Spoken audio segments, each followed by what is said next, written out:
Hi everyone. आज मी गेले होते तारांगण पैठणी एक्झिबिशनसाठी.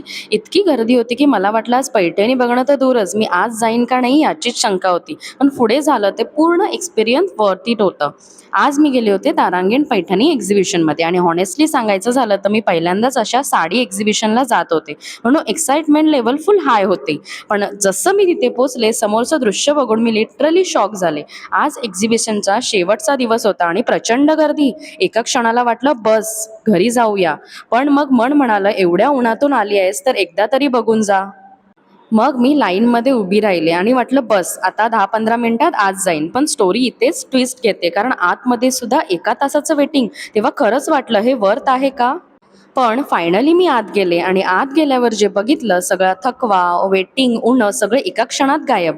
इतक्या सुंदर पैठण्या मी कधीच एका ठिकाणी बघितल्या नव्हत्या. तिथे tissue Paithani, semi Paithani, soft silk Paithani, cotton Paithani, प्रत्येक साडी म्हणजे एकदम मास्टरपीस. कलर, डिझाईन, जरी, वर्क सिम्पली वाव.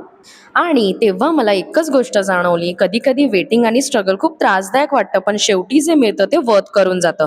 हा एक्सपिरियन्स खूपच छान होता. तुम्ही कधी अशा एक्झिबिशनला गेला आहात का? कमेंटमध्ये नक्की सांगा. आणि अशा रील एक्सपिरियन्स करण्यासाठी फॉलो करायला विसरू नका.